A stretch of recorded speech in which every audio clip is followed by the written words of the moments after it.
Good morning sa tanan natong mga suking tigpaminaw. This is Cornerstone Believers radio program. Kini si Evangelist Mag ug sa makanunay kuyog nako si Dr. Faulkner, no? And of course, sa ato mga suking tigpaminaw mayong buntag kaninyong tanan. Good morning sa ato mga nanglantaw din, no? Akong mama, nana, ug si papa. And of course, si Teacher Alisa. Good morning. And good morning also ni Gila who's with us. Also, si Anthony Hudieres kuyog nato, no? And sa uban nga padulungay pang maminaw, ayaw mo og kalimot, no? Make sure that makaparamdam mo sa ato ang mismo nga page, no? And I'd like to invite everybody who's watching us right now to, of course, follow our pages, no?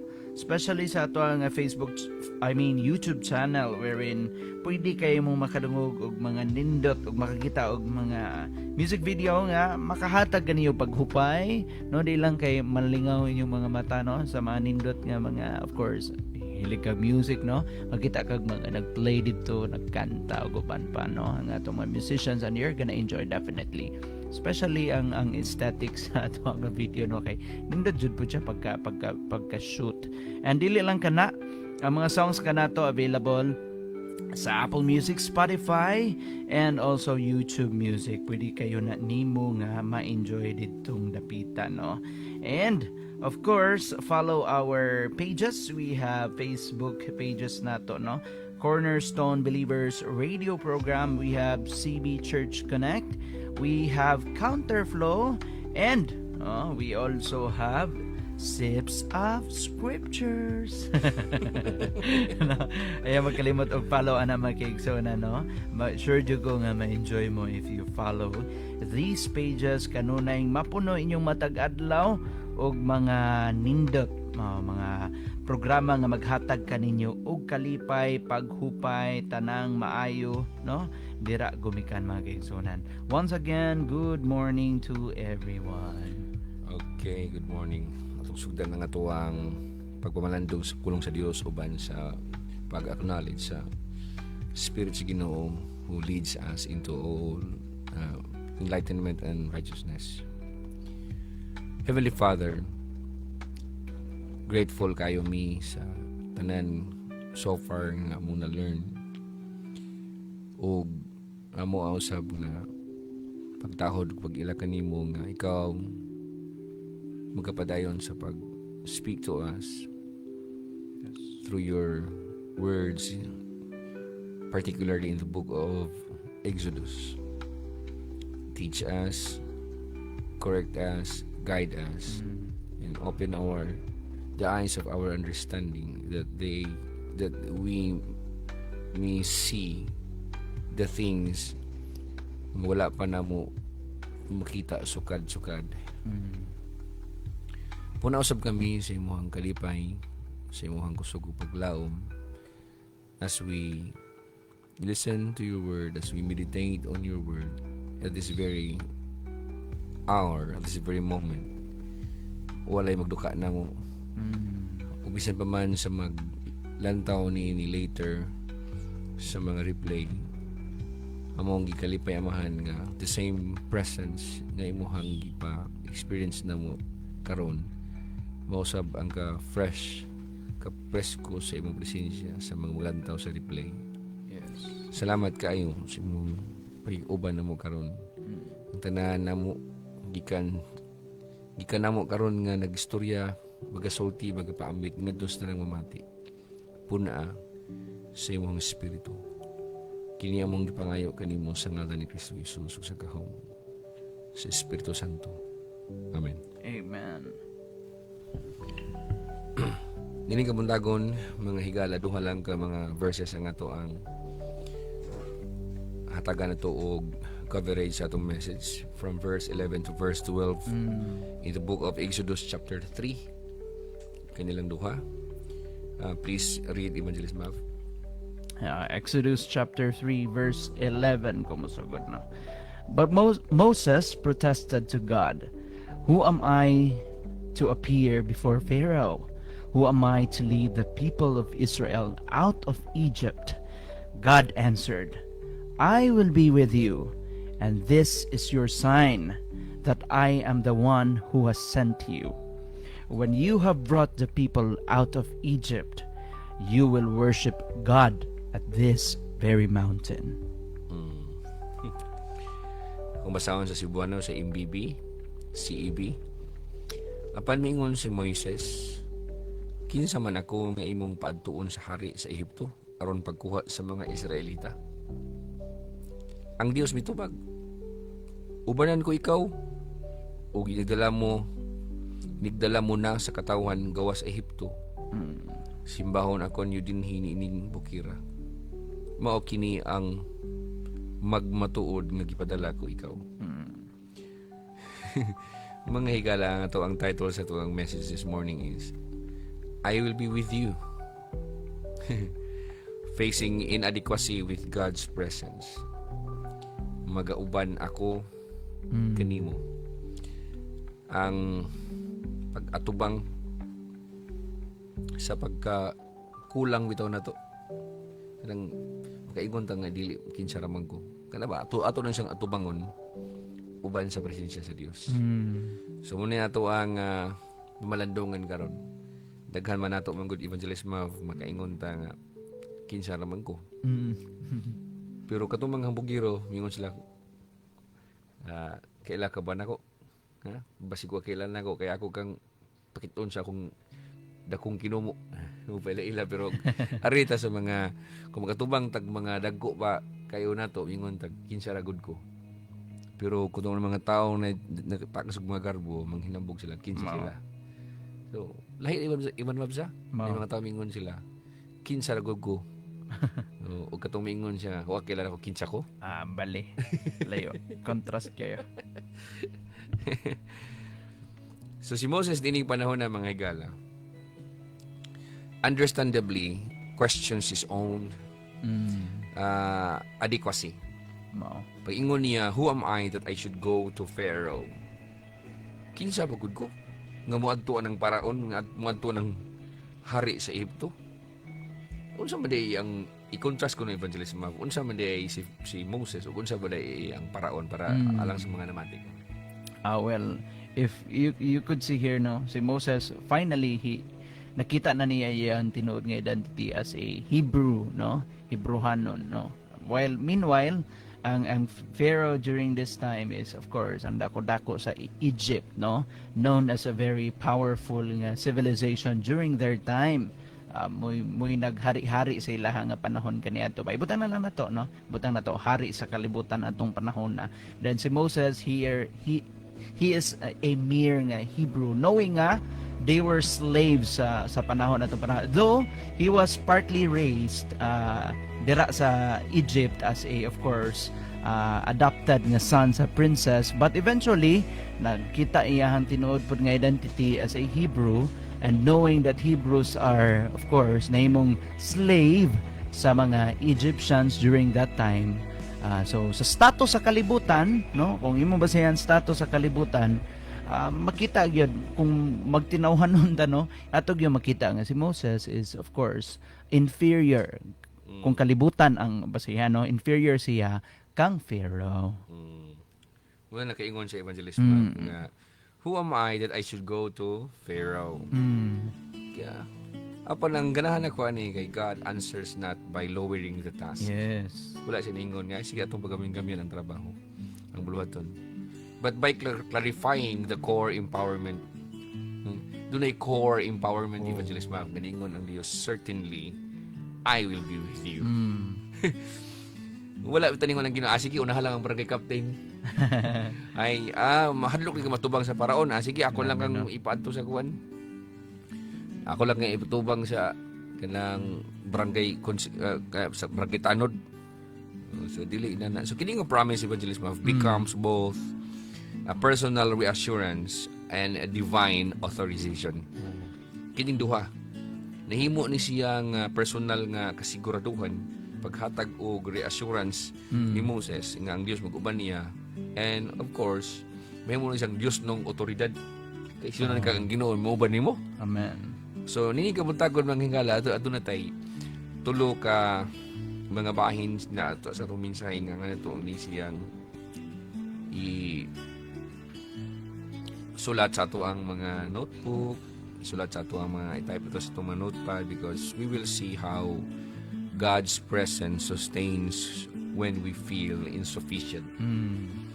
Diyan ato maghisgutan karon kung sa unsang pamaagi nga ang presensya sa Dios mo makapadayon bitaw sa pagatiman kanato, sa pagtabang kanato bisan patio na to nga dili tatakos kulang ta kinsa ra gud ta na diyan yung makita nga unsaon ka sa Ginoo. Apil po sa atong hisgutan karon how the sign of God sending anchors confidence. How the sign of God sending anchors confidence. Sa unsang pamaagi nga ang pagpamatuod sa Dios nga gipadala ka, maghatag ni siya kanato og pagsalig. And katulo, and how a leader's commissioning points toward worship and mission. Kung ikaw namati karon angay ka makasabot ini ang tanan ding mga pangulong sugo si Ginoo, mutug pa usab kana siya nga ang tugpahan si imuhang mission or ministry nga ang tao musimba sa Dios. Kita di ba Evangelist Ma'am? Yes. Na ningon ang verse 12, ang Dios mitubag ubanan ko ikaw og inigdala mo na sa katawhan gawa sa Ehipto. Unsa man magdula ra mo diri pickleball? Dili sa yun sa simbahon ako ninyo dinhi niining bukira. So aduna day ito na yung purpose Evangelist Ma'am, dili lang kay tagaan og freedom sa Dios, tagag deliverance dili to manimba. Ha? Now before ko mahatag sa itong mga punto Evangelist Ma'am, unsa masulti nimo sa mga tao nga pastor, ampo ko pastor, tagay ko gagawasan pastor, maluoy ka na ako pastor kay di ko katulog tag sa kabulan na pastor, na yawa pastor sige patita sa bundring balay, na white lady pastor res kusina pastor, na idahang sakit pastor, atake sa kong lawas niya. Pag nanay kagawasan dili mo simba. Ay, dili gyud na tinuod nga gawas nun Dr. Faulkner kay usas mga giingon sa Dios diri ang tinuod nga gawas nun, no, ang napagawas gyud sa Dios usa sa mga timaan makasimba gyud na sa Dios. So yung kanang giingon sa verse 12 pare ko basa balik ana. God answered, I will be with you, and this is your sign that I am the one who has sent you. When you have brought the people out of Egypt, you will worship God at this very mountain. So mo man ako ang ato na hisgutan niya unya. Anyway, balikan na nato na si Evangelist Ma'am. Yes. Ang setting din ni mga higala mao nga kaning nitabo sa Exodus chapter 3. Nitabo ni siya nang gitawag sa Dios si Moses dito sa bukid sa Horeb or Sinai. After the burning bush na theophany. Kini siya nga moment tatak kini siya sa turning point from private obedience to public mission. Imagine even sila rang duha istoryahan sa Dios, obey si Moses, niya ang iyang pag-obey private to. Dayon kinalan siya matubang to publicly. So from private Transition. obedience to public mission. Dili basta-basta kang Moses 360. Now adunay covenant frame ni ako lang isgutan sa adlaw gahapon nga kining talang panghitabo ni sulod ra jud ni sa evangelismo sa kasabutan sa Dios nga iyang nahimo ngadto ni Abraham, ni Isaac ug ni Jacob nga obligado ang Dios muluwas niining mga katawhan tungod kay nakasaad ang Dios nga mga kaliwat ni Abraham mahimo usa ka dakong katawhan. Ug dili na mahitabo evangelismo kung dili niya luwason ang mga katawhan, mga matay tanan unsaon na lang. So, ang tawag sa Diyos, ang pagtawag sa Diyos ni Moses is the vehicle through which God intends to begin that covenant fulfillment. Kay kung dili niya tawagon si Moses, kinsa may makaluwas ni mga tawhanan. So, naapil si Moses, bisag si Moses. Gatugoy rag mga kanirang mga kanding. Unsa na kuli? Nimo naman kong propeta kalitan ni. Sa ato nang isgot ang gigapon ni man nga pagka-propeta dili na applyan, o ang pagka-pastor dili na applyan, dili na ang mo-determinar niya na ang Vatikano kung ana ka alagad ng Ginoo, dili. Ang Dios sa langit kailan siya bisan tuod og si Moses wala siya limuhag nga siya di ay propeta siya, ang Dios mo nagpaila-ila siyang kaugalingon ni. God reveals himself to Moses nga Moses gamiton ka kinahanglanon kay kanako. So nakay madugang niya na nga bahin ni Ban Mav. Well, makita ra gyapon nato dire Dr. Faulkner ang partnership sa tawo ug sa Dios. Unless of course there's an obedience kang Moses nga end. Wa po'y mga tawo makabenepisyo. Okay, tagaan sa muna ko gamay nga placement ang placement niini sa narrative. Kini nga passage duha ra man ni ka bersikulo nahitabo ni siya between God's initial discovery of Israel's oppression kini nasayod ang Dios nga idawg-dawg iyang mga katawhan o doon na po explicit commissioning nga gipadala po si Ginoo si Moses and gi-outline diri ang method sa Dios nga mao nga kanang presence with the cold servant ang method ay sa Dios sa pagluwas sa iyang mga katawan mao nga naayang presensya apan kinahanglan siya og sulugod kinahanglan siya na so mao na siya ay angay yung timan-an nga doon na yung partnership sa tao sa Diyos. Apa na doon ay core tension ni ining panahon na? Because mingon panagbangga ba evangelism tungod kay kalami-lami kay tawag si Ginoo ni Moses. Si Moses ningon sa diko Kido na siya ay gitawag na to og human insecurity. Nag-doubt si Moses sa iyang kagalingon. Imagine even human insecurity versus divine promise. Ang sabi divine promise ningon ng Dios nga ubadan ka nako. Nila pa joy sign of success to come. Nabagyod gani. Kaning dapita makasimba mo dinig balik dinhi. Mo ni siya timailhan. Grabe siya. So doon ay tawag og core tension. Ang panagbangga ba evangelism wala dito nahitabo sa kang paraon dito jud nagsugod silang duhang istoryahan sila may Moses pa nga dili ko kay kinsa raman ko ug adunay thematic nga emphasis ni mga higala nga the legitimacy of God's mission rests not on human credentials but on God's empowering presence and the ultimate goal of worship and encounter with God. So muna siya ay emphasis ni ini nga ato ang sigutan karon nga kamingon tag gitawag dito sa Dios, legit gitang gitawag sa Dios, ang iyahang mission nakasalalay ni siya dili sa human credentials. So doon naman mga tao makamino sila, kanang tawhanan na ngano man siya nagwali-wali man na siya nga wa man na siya kahuman og 12 ka tuig, 10 ka tuig, 8 ka tuig, ano ba.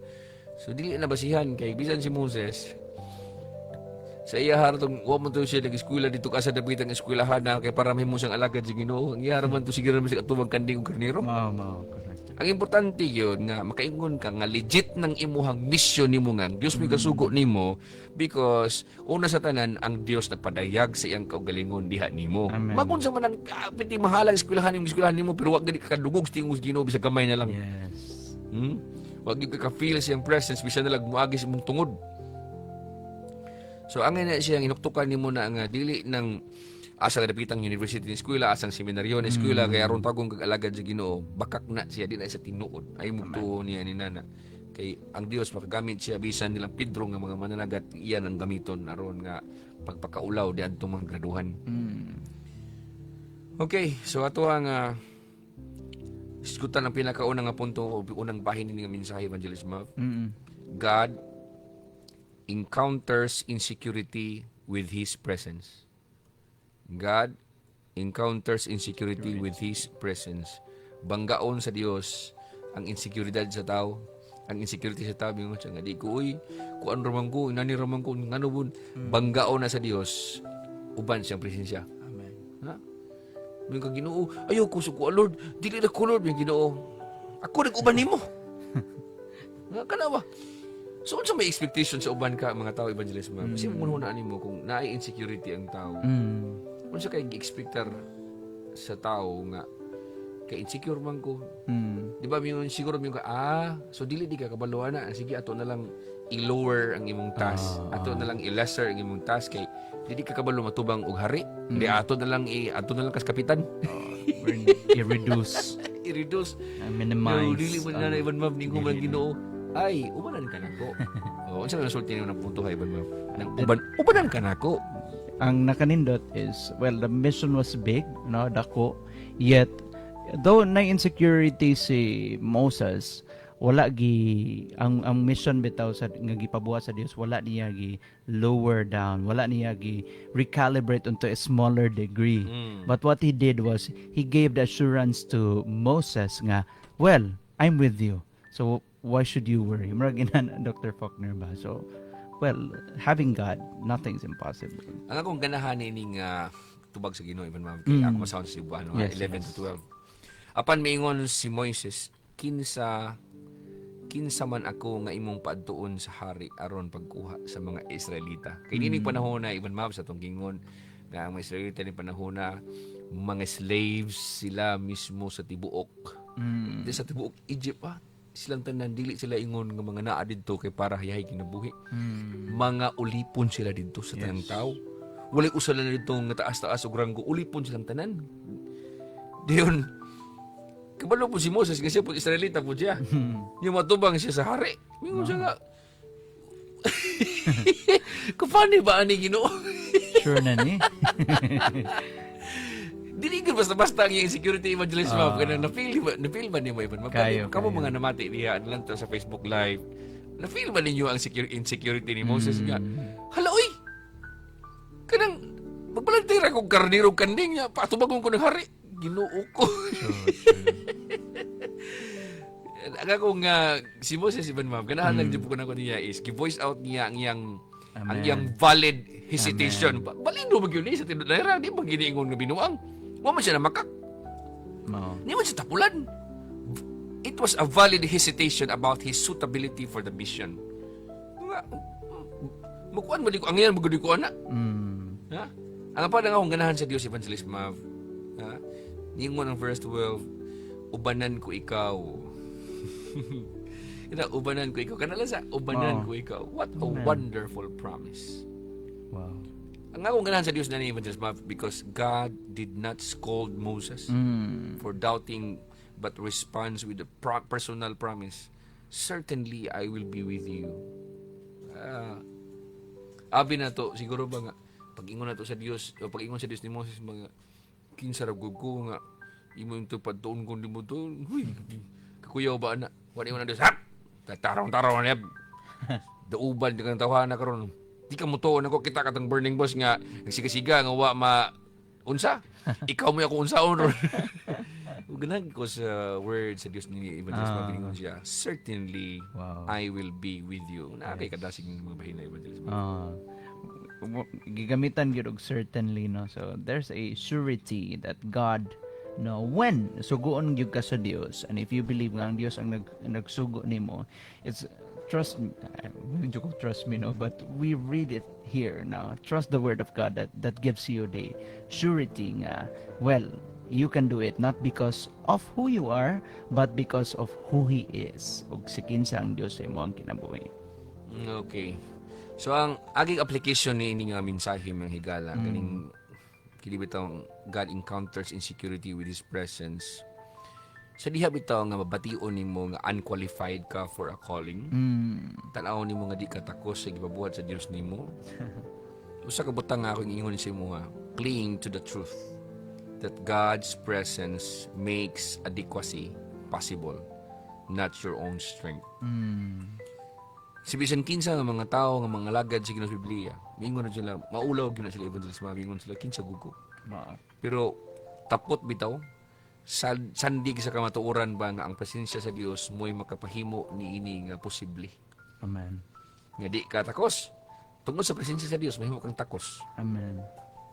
Dili ang imong kaugalingong kusog, dili ka kaugalingon nimong abilidad o unsay aming imuhang naabot o nabatunan sa kalibutan, kundi tungod sa presensya sa Dios.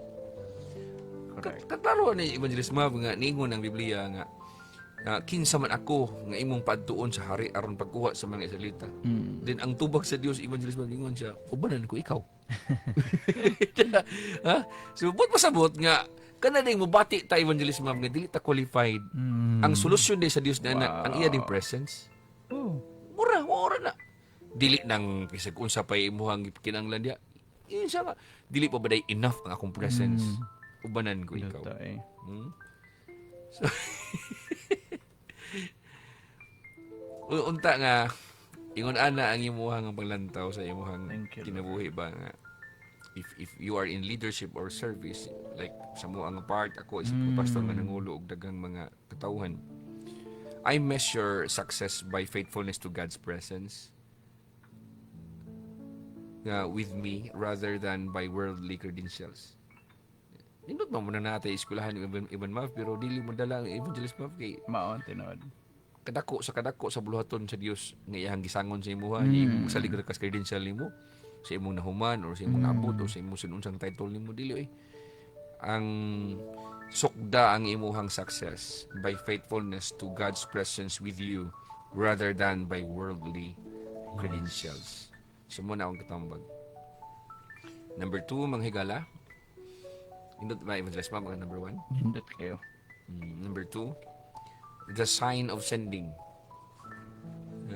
Ang timailhan sa nga siya gipadala.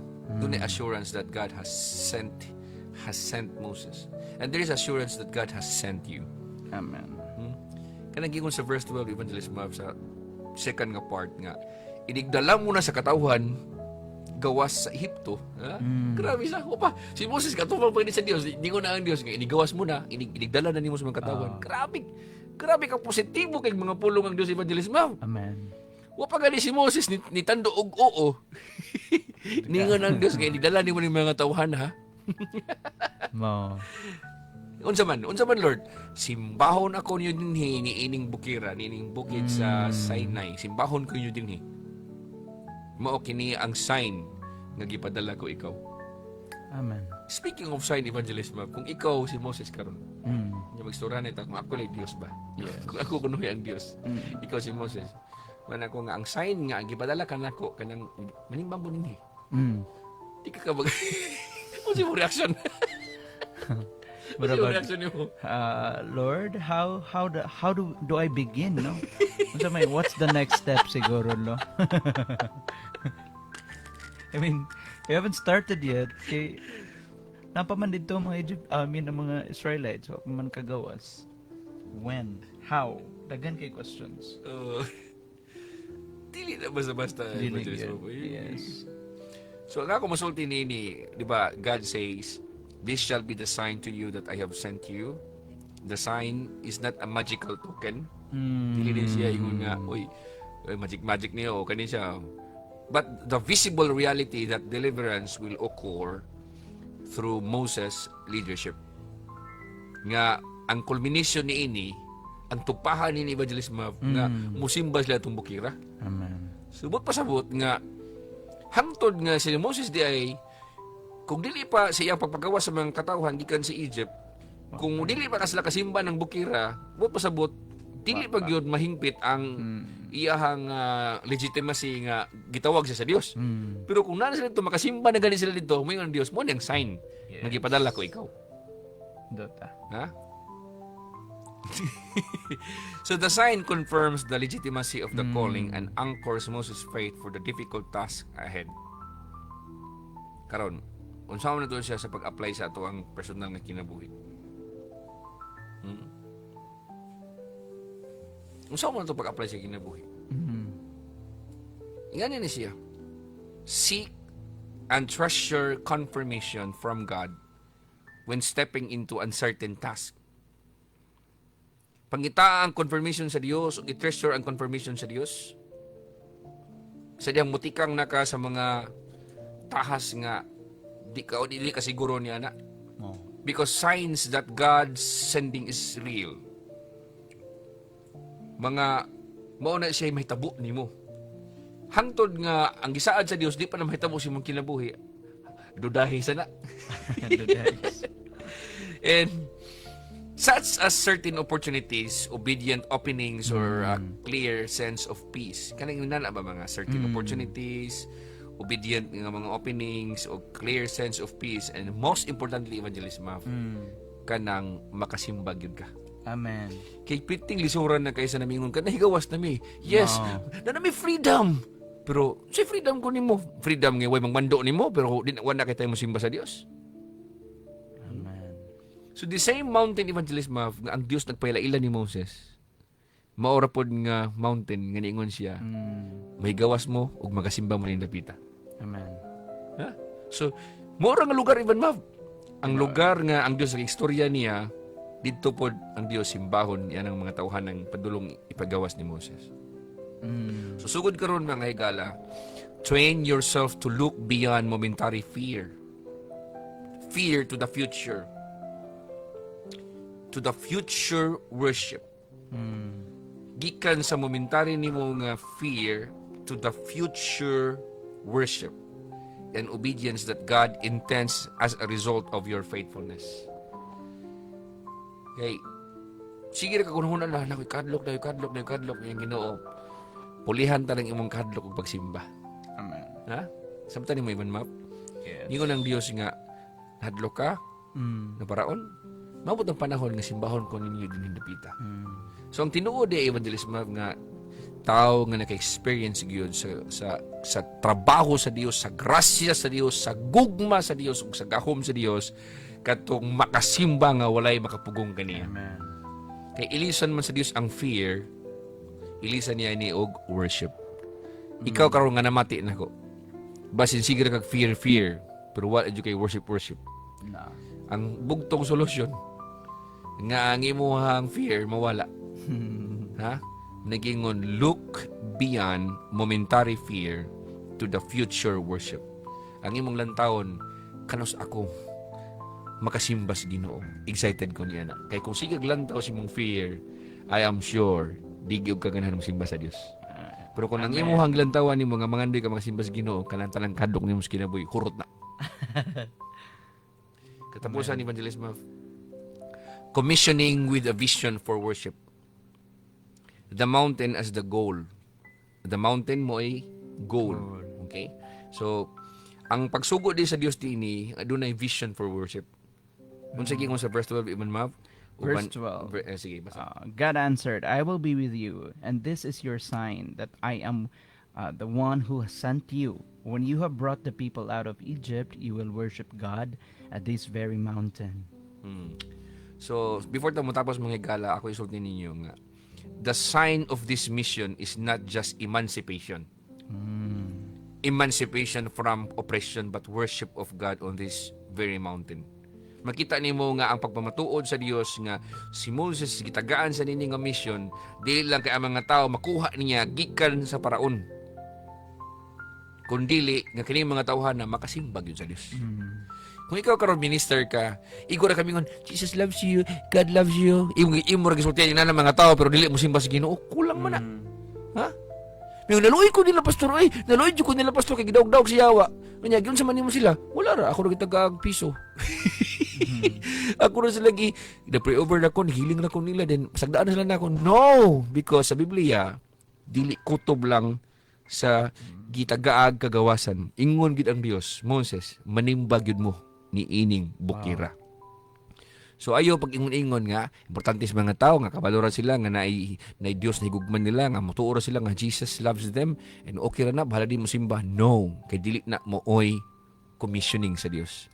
Ang tinuod gyud nga mission nga hatag sa Ginoo nga ang tao nga gidawg-daog sa Yawa ipahigawa sa Dios gikan sa kamot sa Yawa ug pasimbahon na niya. I hope nga nakasabot ka higala nining kabuntagon nga dili lang ta kutob ma-inform nga dunay Dios nga muluwas ka nato kundi angay gayud siyang simbahon. Daghang salamat sa inyong pagikauban nining kabuntagon. God bless you. Amen.